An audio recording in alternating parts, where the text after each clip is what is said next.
Depredador es una de las franquicias de ciencia ficción más antiguas.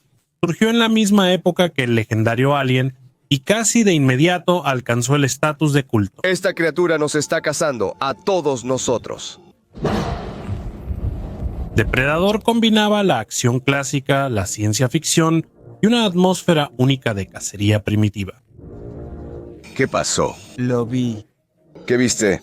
John McTiernan no solo creó a un cazador alienígena, ideó una imagen que durante décadas permaneció en la cultura pop al mismo nivel que el Xenomorfo y el Terminator. Es difícil hallar un monstruo tan feo. Con los años, Depredador no tuvo sus mejores momentos. Después de un inicio brillante, la franquicia empezó a tropezar. Depredador 2 apenas recuperó su inversión en taquilla, aunque hoy en día es considerada de culto. Depredador, con guión original de Roberto Rodríguez, buscó retomar el espíritu original, pero recibió críticas contradictorias. Presa explotó en internet, pero dividió a los fanáticos.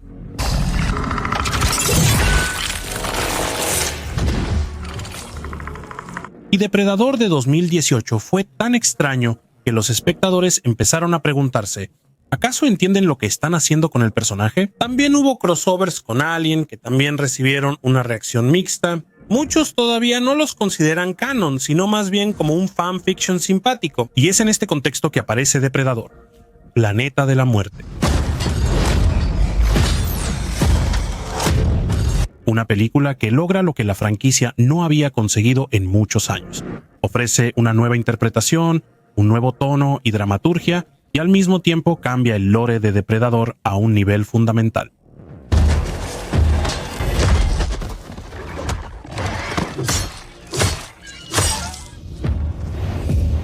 La película supera expectativas y recauda $40 millones en su primer fin de semana en Estados Unidos, estableciendo un récord para la franquicia, pero al mismo tiempo provoca la ira de muchos fanáticos antiguos, quienes ven esto no como una evolución, sino como una degradación. Nos traicionaste, todo es una farsa, de principio a fin. En este video analizaré qué cambió en Depredador, por qué algunos ven Tierras Salvajes como la mejor película desde la original, y otros la consideran el final del Depredador que conocimos por 40 años. Hablaremos sobre la historia del legendario cazador alienígena y cómo James Cameron influyó accidentalmente en el diseño del Depredador. Analizaremos los paralelismos históricos, lo que hay detrás de la adorable criatura de la película y la tía sintética interpretada por Elle Fanning, quien unió los universos de Depredador y Alien. ¿Qué salió realmente bien en la película y qué sigue siendo discutible? Y lo más importante, ¿qué le espera ahora a una de las franquicias cinematográficas de ciencia ficción más antiguas?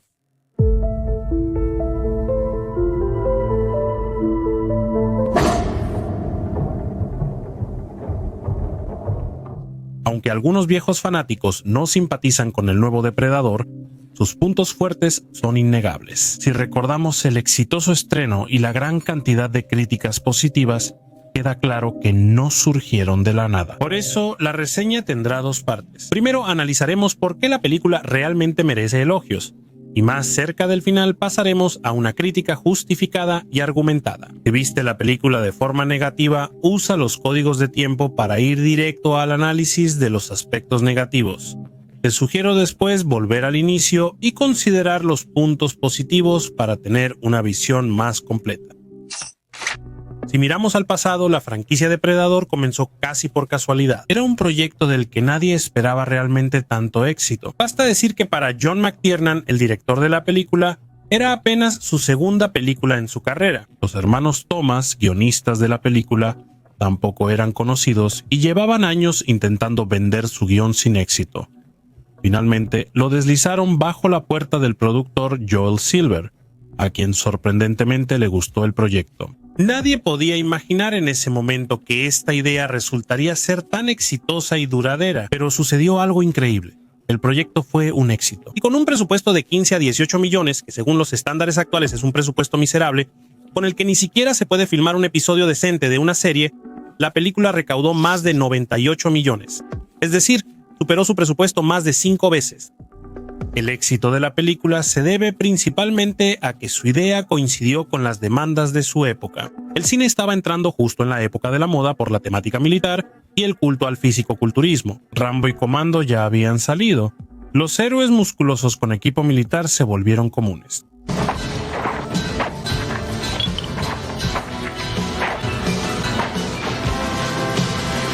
A los hermanos Tomás se les ocurrió una gran idea. ¿Y qué tal si reunimos a estos tipos duros y musculosos en la jungla? Los armamos hasta los dientes y los enfrentamos a un monstruo extraterrestre que vino a la Tierra solo para cazar.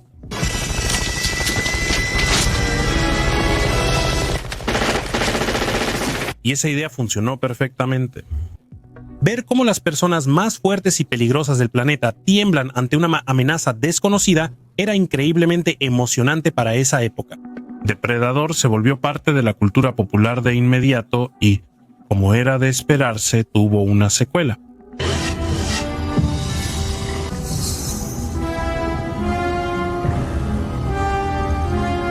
Secuela de 1990, un Los Ángeles sombrío donde el depredador enfrenta pandillas y a un policía interpretado por Danny Glover. Fue violenta, oscura y poco común para el público. No fue un fracaso, pero tampoco repitió el éxito de la primera parte. El presupuesto aumentó, pero la recaudación, por el contrario, disminuyó. Al final, la película tuvo un resultado débil y llevó al estudio a reconsiderar la dirección de la franquicia. Los años siguientes fueron extraños para ella. Depredador llegó a los cómics donde conoció al xenomorfo por primera vez. Eso parecía demasiado loco como para suceder en el cine, pero sucedió.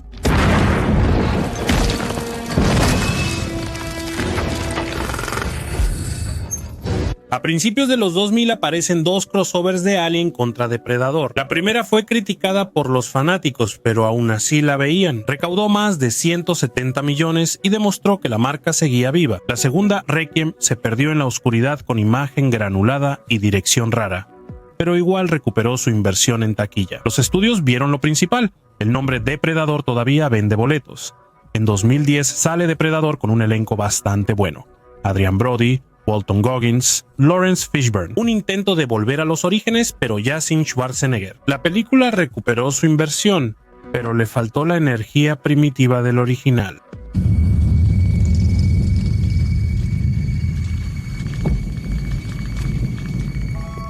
Intento 4, Depredador 2018. Esta ya era una película completamente diferente, ligera, casi cómica y llena de decisiones argumentales extrañas. A los ojos de los fanáticos más fieles, esto fue el último clavo en el ataúd de la franquicia. Y aún así, Depredador no murió. En el año 2022 se estrena Presa, una historia minimalista ambientada en el siglo XVIII sobre cómo las habilidades primitivas se enfrentan a la tecnología alienígena.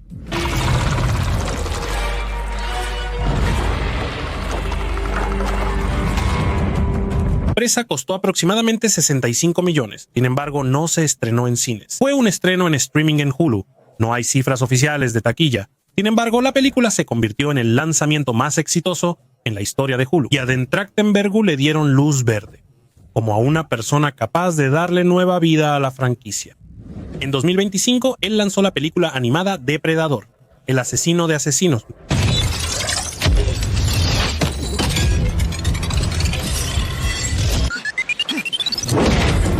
Y después el cine vio la nueva película Depredador, Planeta de la Muerte.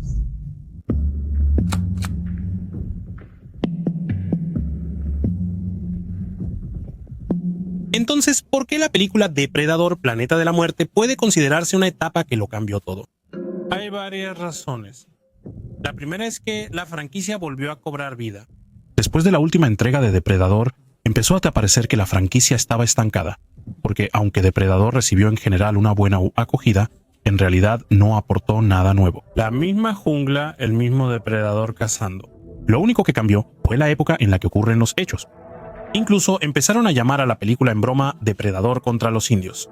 Sin embargo, el Planeta de la Muerte no repitió ese giro argumental. En la primera Depredador, tanto el espectador como los protagonistas sentían miedo ante lo desconocido. Pero repetir ese recurso ya no asustaba igual. El misterio se fue, el espectador ya lo había visto todo.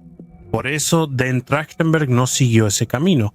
En cambio, amplió seriamente el lore del universo. Por primera vez en el cine mostraron el planeta de los depredadores, su código, motivaciones, tradiciones y lenguaje. Además, aquí el depredador por primera vez no es el antagonista, sino al contrario. Ahora es el protagonista principal, lo que resultó ser un giro inesperado. El concepto en sí mismo sufrió cambios importantes. Si en la primera película el depredador era ese mal aterrador y desconocido, aquí ahora él mismo tendrá que enfrentarse a algo desconocido. En la ecuación cazador-presa, los creadores intencionalmente invirtieron los papeles y el género cambió radicalmente.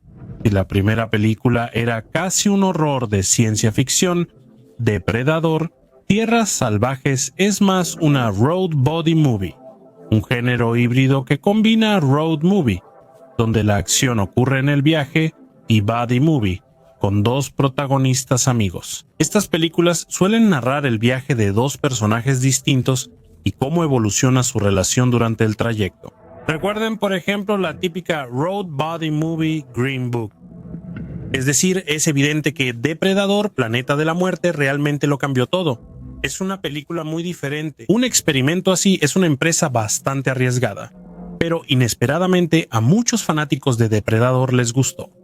Porque esto no se presentó de forma mediocre. Nos mostraron un planeta enorme con su propia y salvaje ecosistema mortal. Plantas, animales, todo esto es agresivo y busca destruir.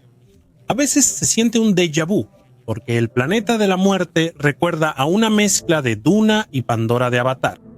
La acción también se volvió más ingeniosa. La película resultó espectacular y logró una vibra fantástica de un mundo desconocido. Pero lo principal son los personajes. Y aquí es precisamente el caso en el que detrás de cada uno hay mucho más de lo que parece. Empecemos con el propio Depredador.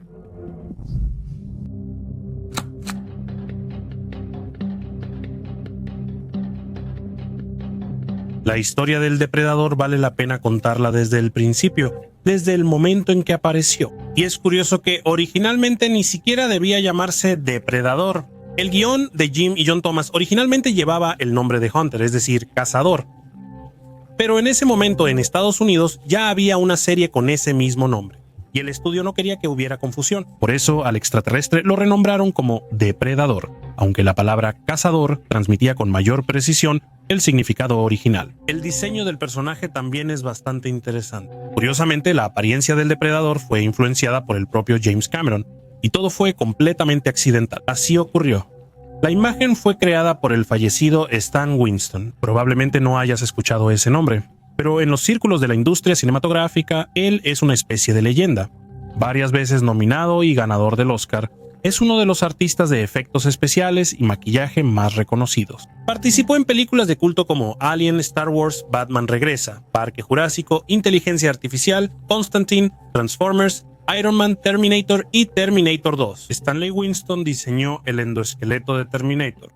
En los años 90, Winston y James Cameron fundaron Digital Domain, una de las empresas más modernas de efectos visuales y digitales del mundo. Después se retiraron de ella.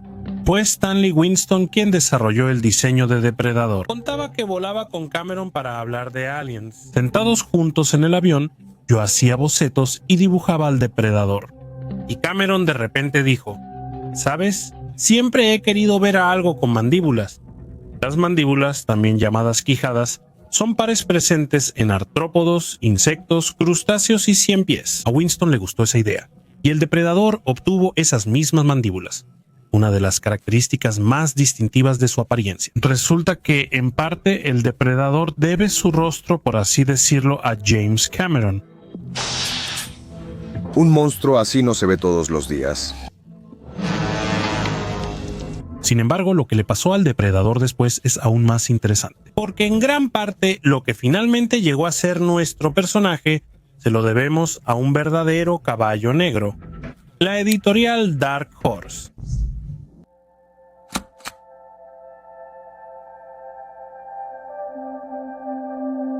Si no eres fan de los cómics, quizá el nombre Dark Horse no te suene. Por supuesto, has oído hablar de los cómics de Marvel y Detective Comics, que ocupan la mayor parte de todos los cómics. En los años 80, las editoriales independientes no podían competir con los grandes de los cómics. Por eso, Mike Richardson nombró a su compañía Dark Horse, simbolizando un nuevo competidor con resultados destacados. Dark Horse hizo posibles los universos extendidos de Depredador y Alien. Además, ambos se enfrentaron por primera vez en los cómics de Dark Horse, y luego esa idea llegó al cine. Pero lo que nos interesa en primer lugar es el personaje. Así que si Stanley Winston creó a su depredador basándose solo en su imaginación y la ciencia ficción, los autores de Dark Horse, después de reflexionar sobre la imagen, empezaron a hacer paralelos con guerras históricas reales y poco a poco desarrollaron ese concepto. Ahí nacieron las ideas que Dan Trachtenberg después implementó y fortaleció. Casi todo lo que llamamos el lore de los Yautja surgió precisamente en las mentes de los autores de Dark Horse. Los nombres, la raza Yautja, los clanes y su estructura. El código de honor, rituales, pruebas, tipos de máscaras y armas, la idea de un oponente digno, trofeos de caza, la tradición de no matar débiles y la cultura de los depredadores. Pero Dan Trachtenberg fue aún más lejos. En una entrevista admitió que, ante todo, se inspiró en la sociedad de Esparta. Y de hecho, los ideales espartanos encajan sorprendentemente bien con la imagen del depredador, pero en él no solo se pueden ver motivos griegos, también se distinguen rasgos de otros legendarios guerreros del pasado.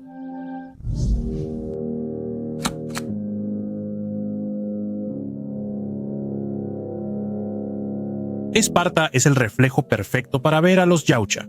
Su principio era que la sociedad es más importante que el individuo.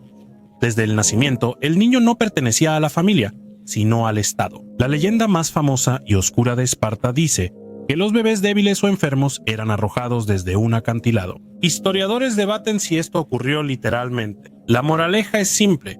Si un niño nacía débil, enfermo o no era perfecto para la guerra futura, su vida se consideraba no rentable. Esparta no toleraba la debilidad ni física ni moral. Era un culto a la fuerza, la supervivencia y la disciplina absoluta. Y si recordamos el comienzo de Depredador, Planeta de la Muerte, Dek en sí mismo es prácticamente un análogo de un bebé débil, indigno de la sociedad. Lo envían al planeta como si se deshicieran de él. En esencia, es una interpretación directa de ese mismo mito.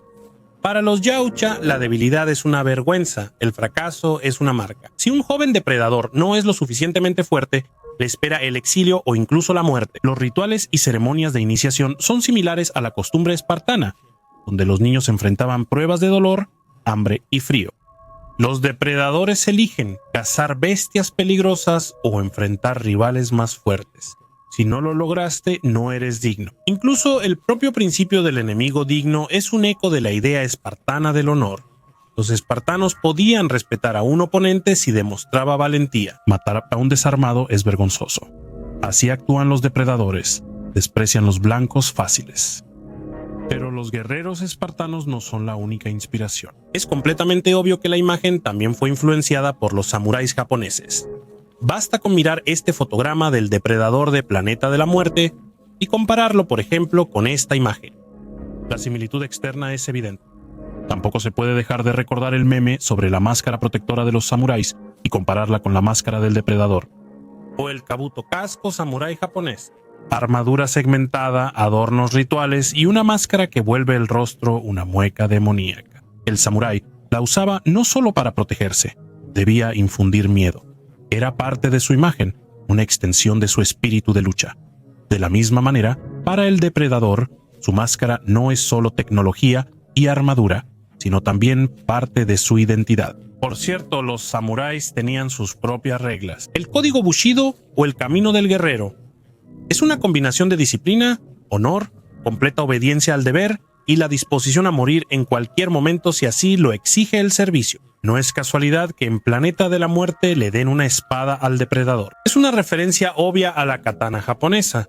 Incluso el propio nombre del clan Yautja recuerda un poco a la Yakuza, la organización criminal japonesa. Pero hay otro pueblo que sorprendentemente rima con la imagen del depredador: los guerreros del Imperio Mongol en la época de Genghis Khan. Los guerreros mongoles eran cazadores perfectos. Toda su educación giraba en torno a la caza, la supervivencia y el culto al guerrero. A los niños se les enseñaba desde pequeños a disparar con arco y a acertar en el blanco mientras cabalgaban a toda velocidad. El arte militar mongol es la caza llevada al nivel de estrategia naval aérea imperial. Esto también se parece mucho a los Yautja. Los mongoles tenían un culto a la resistencia y la crueldad.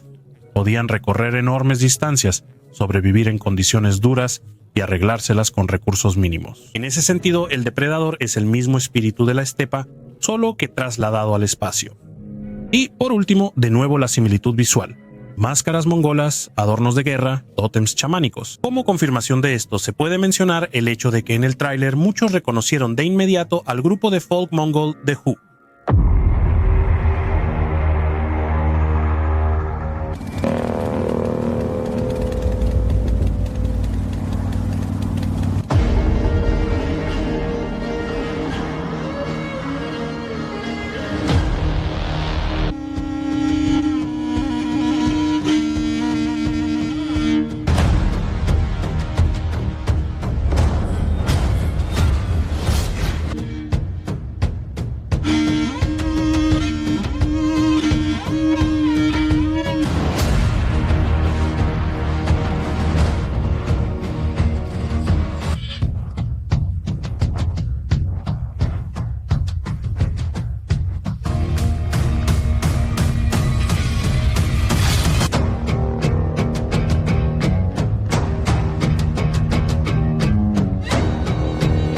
Al ver el videoclip con las estepas interminables y compararlo con las escenas de la película, es evidente que la analogía no fue casual.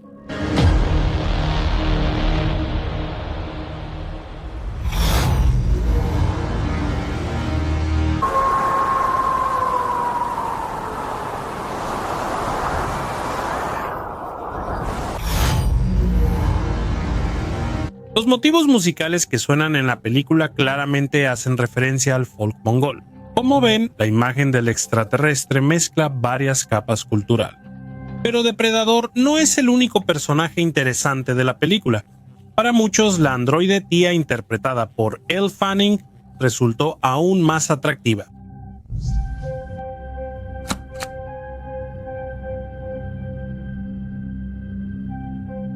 Los intentos de unir las dos franquicias más grandes comenzaron en 1990. Fue entonces cuando el teniente Mike Harrigan entra por primera vez a la nave del depredador y ve ahí un cráneo como este.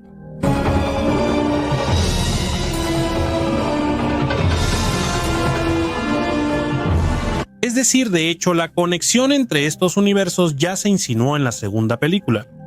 Sin embargo, ni Alien vs Depredador ni Alien vs Depredador Requiem lograron el cariño de los fanáticos, y algunos ni siquiera las consideran parte del canon. En Depredador, Planeta de la Muerte, dejaron de enfrentar al xenomorfo y al depredador por un tiempo, pero los creadores aún unieron los universos, no con el xenomorfo, sino mediante androides, y sorprendentemente les salió bastante bien.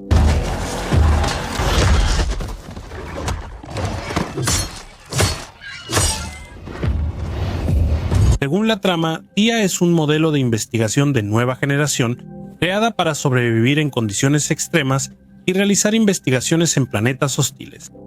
Sin embargo, durante los sucesos, ella escapa del control humano y se involucra en el conflicto entre Dek, el depredador exiliado, y su clan. Tia termina siendo una aliada inesperada, ayudando al depredador a sobrevivir en los páramos de un planeta lejano. A diferencia de otros androides de Weyland-Yutani, ella posee empatía emocional, la cual, como nos explican, es necesaria para establecer contactos. Ella es el vínculo entre humanos y alienígenas, representando la inteligencia artificial que busca humanidad. Es precisamente en el choque de sus valores, la humanidad y suavidad de Tia y la crueldad y rudeza de Dek, donde se construye toda la química entre los personajes. El recurso es antiguo, pero como vemos, aún funciona perfectamente. De esta manera, el lore de Depredador y Alien finalmente se entrelazó en un solo universo de tal forma que no causó rechazo, sino más bien lo contrario, simpatía. El Planeta de la Muerte realmente hizo lo que casi nadie esperaba ya. Revivió una vieja franquicia, conectó dos universos en desarrollo y los unió cuidadosamente, convirtiendo todo en una atracción ligera y agradable al estilo de Avatar. El experimento no agradó a todos. Varios fanáticos antiguos no aceptaron esos cambios, y hay razones bastante comprensibles para eso, de las que vamos a hablar.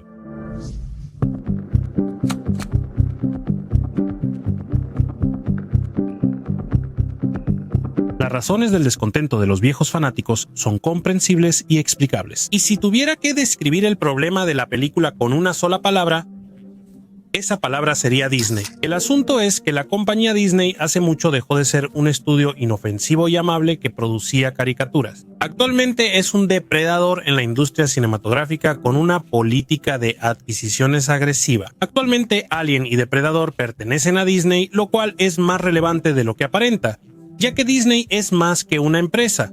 Es un ecosistema: cine, mercancía, atracciones, parques temáticos y por supuesto interminables líneas de juguetes. Y lo más curioso es que muchas veces los juguetes generan más ganancias que las propias películas. Algunos incluso bromean diciendo que las películas de Disney son simplemente una costosa campaña publicitaria diseñada para impulsar las ventas de mercancía y juguetes. Así que la lógica del estudio es simple: para que la marca siga viva debe ser segura, reconocible y vendible, de preferencia con una clasificación guía paterna. 13. El personaje debe ser tal que no solo pueda aparecer en el cine, sino también colocarse en la habitación de los niños junto a los osos de peluche y Lego. En este sentido, recuerdo una frase de Gary Kurtz, productor de cine que colaboró con George Lucas en Star Wars. Él dijo lo siguiente: el negocio de los juguetes se convirtió en la fuerza impulsora del imperio. Es una vergüenza. Con los juguetes ganan 3 veces más que con las películas. Por supuesto, toman decisiones que protegen el negocio de los juguetes, pero esa no es la mejor opción para hacer películas de calidad. Creo que ahora queda claro por qué de repente apareció una criatura adorable junto al depredador. Ese es el principal problema, que también afectó al depredador. Todo lo que cae bajo el ala de Disney de repente se vuelve inofensivo y, por así decirlo, orientado a un público más amplio. El depredador bajó su clasificación a guía paterna 13 y algunos creen que es solo un truco. No hay sangre porque la del depredador es verde y la del sintético blanca. Dicen que la película es muy violenta. Pero por favor, díganselo a los adolescentes de los 90 que recuerdan a los primeros depredadores arrancando la piel de sus víctimas y colgándolas del techo de cabeza. O a Schwarzenegger de Terminator mostrando el trasero desnudo.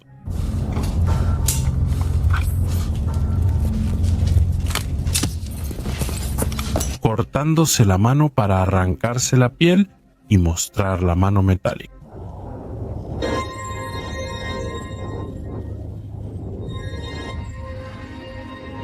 A ellos les quieren decir que la película Depredador Planeta de la Muerte es violenta. Casi todas las películas de acción de ciencia ficción icónicas del pasado tenían clasificación R, era lo normal. Depredador, Alien, Terminator y Robocop eran para adultos, intensas y no buscaban atraer a familias. Por eso la aparición de la clasificación guía paterna, 13 en la nueva entrega de Depredador, causó tanta reacción. Para muchos fans de antaño esto parece un retroceso. No es un deseo de violencia o sangre, sino que la franquicia perdió su tono adulto característico. Y si consideramos la cantidad de mercado que controla Disney actualmente, los fans de antaño temen seriamente que los cines pronto se conviertan en lugares de entretenimiento familiar. Antes la gente iba al circo, por ejemplo. Nos estamos adentrando en un mundo donde Terminator cose cortinas, Alien es una mascota obediente y el nuevo depredador viaja a otro planeta para resolver problemas con su padre. Si el depredador en las primeras películas era una pesadilla para los comandos y un asesino brutal, en Depredador Planeta de la Muerte ya es casi un tipo buena onda, similar a Drax de Guardianes de la Galaxia. Rudo y poderoso, pero de buen corazón.